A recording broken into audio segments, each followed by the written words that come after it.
Hey everyone, this is just my review on the 2025 Subaru Legacy Sport.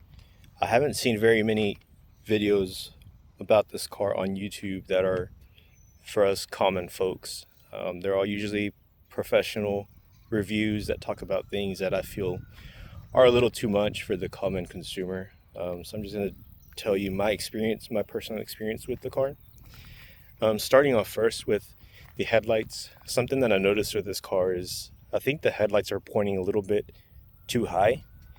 I'll be on the highway driving at night and people are flashing their highlights at me thinking that I have my high beams on, which isn't the case. So that's something to look out for. Another cool thing about the headlights though is that it has like these steering responsive headlights. So whenever you're making a turn, like on a curve, going 60 or 70 miles an hour, the headlights turn with the curve so you can kind of see a little bit further what's ahead or what's coming.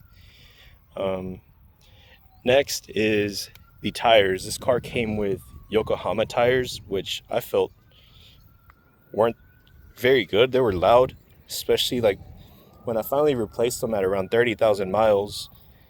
They were already getting too loud. That was the main reason why I decided to switch those out. I put on these Michelin Defender 2 tires, which is it's a lot better, a lot quieter, a lot more comfortable than what I had before. Um, Next, we're gonna talk about how does it drive? Like, how is it over the potholes? I feel like it's very good on the potholes. It's very quiet. It's comfortable. It's not loud or anything like that. Um, it's a very smooth driving car for the most part. Um, Going over turbo, the turbo lag does exist. This is a 2.4 liter engine. So when you're on the highway and you need to pass an 18 wheeler or whatever, you got to give yourself at least a second before the engine really kicks in with the turbo lag. So something to keep in mind as well. The handling of this car and the curves, I mean, I feel like it's really good. It's a really tight feeling car for the common person. I mean, I feel like the people that complain about it the most are the people that drive Mustangs or these fancy sport cars, which that's not what this is. It's a family car at the end of the day. It does drive good. It handles very well. Handles the curves well. Especially for long drives as well. The long drives I've done up to 6 hours in this car, maybe even more, and it's been very comfortable on those long drives. Something I mentioned earlier with the cabin noise, upgrading the tires helped a lot, especially for highway driving. Those Yokohama tires, they were getting louder and louder as time went on. These Michelin Defender 2s helped a lot with the cabin noise.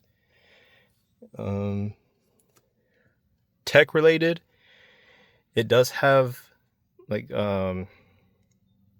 safety features, I guess. It has like a little scanner right here, a little detector, a camera. I'm not really sure what it is, but it's a little red light that comes up right here, and it's monitoring you. So like if you take your eyes off the front of the road, it'll beep at you. It's telling you, please keep your eyes on the road. So that's pretty cool, but it's also annoying at the same time. But it's a good safety feature. The lane assist is really good as well. And it does have, I guess you can call it self-driving for a few seconds. So you have to have your cruise control on first. You set your speed, and then you turn on this right here. It's like an active driving. So it'll keep you in between the lanes for a few seconds before it's telling you to put your hands on the wheel. I definitely don't recommend doing that on long drives, especially if you're going to be doing that for more than 5 seconds. So it does want to feel your hands on the steering wheel for it to continue to work. The screen, I've seen some complaints about it. I haven't had too many complaints about it, to be honest. I mean, there's times where I'll turn the car on and I want to turn on the AC. Sometimes it does lag for a few seconds, but it's not that bad. It's livable. Okay. The car does come with remote start, but Well, I really wouldn't even call it remote start. I think it's more auto start, I guess, but you have to have it on your phone. It's an app, is what it is. Um, I saw a little purple light here. I'm not really sure what that was. I'm guessing that's like the infrared or something coming through, but here in person, you can't see it.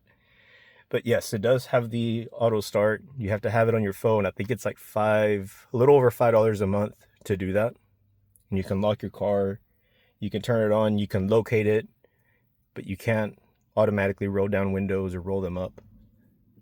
That would have been cool to have. Materials of the seat. I think the materials are good for the most part. On the long drives, I will say this right here, it's not leather.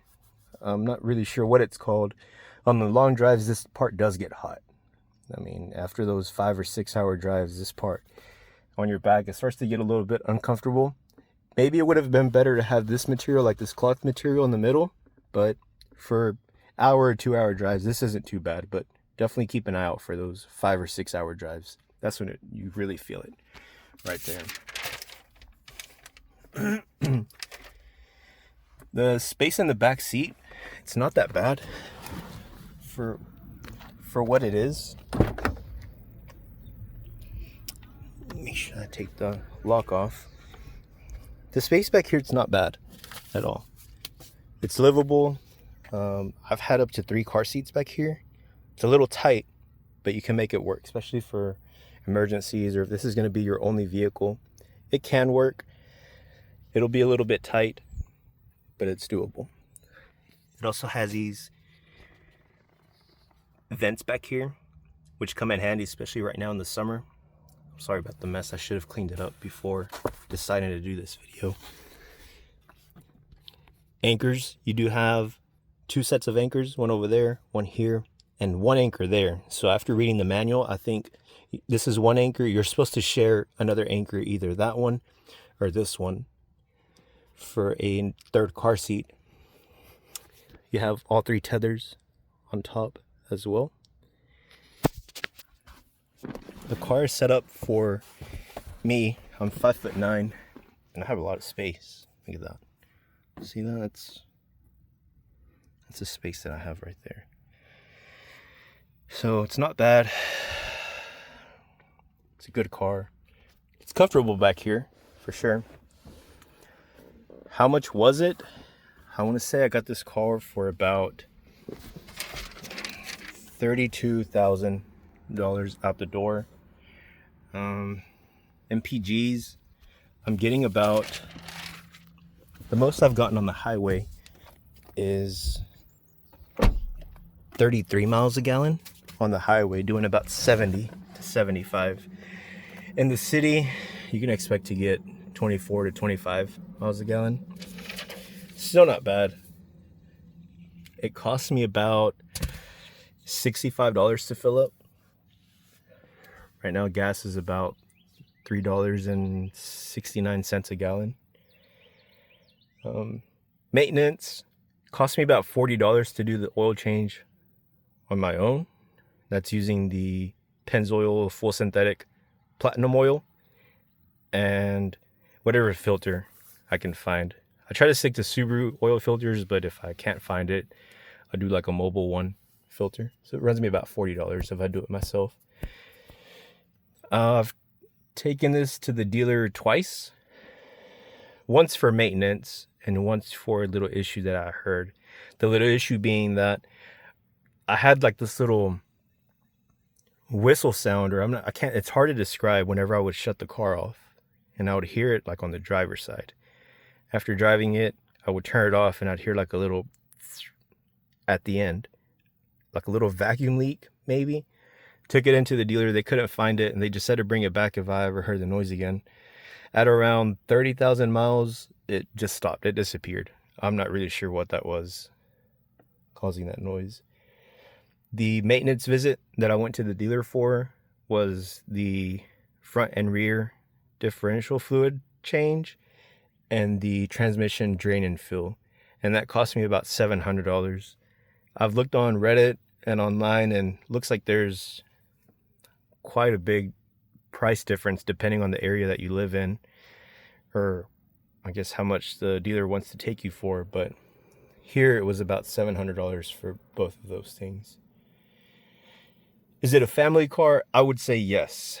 It's a fun family car. You can fit 4 comfortably in here with car seats, like 2 front-facing car seats.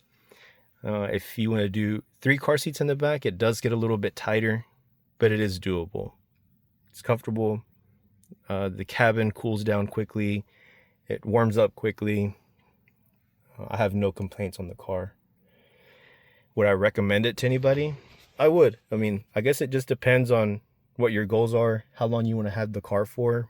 But if you're thinking long term, I've heard a lot of good reviews on Subarus. This is my first Subaru. I have no complaints with it so far. Being realistic, right? I mean, it's a sport trim, but don't expect it to be a Mustang or a Maserati, which I feel like most of these car reviewers, they compare it to. That's not what this is. It's a family sedan. It's a good car. I would recommend it. If I could do it again, I would buy it again. They stopped making these in 2025. 2025 is the last year model. But if you're looking at these used, I would recommend it. Can't go wrong with this car. If you have any questions on anything, just hit me up in the comments. I'll reply with anything that I can. Right now, the car's got about 40,000 miles, I think. No issues at all. Oh, I will say one thing. The glass, I read about it on Google, and apparently it's pretty crappy glass. So I got this at around 15,000 miles, I think. So I might just leave it. It's not affecting anything. But yeah, if you have any questions, just let me know. Thanks.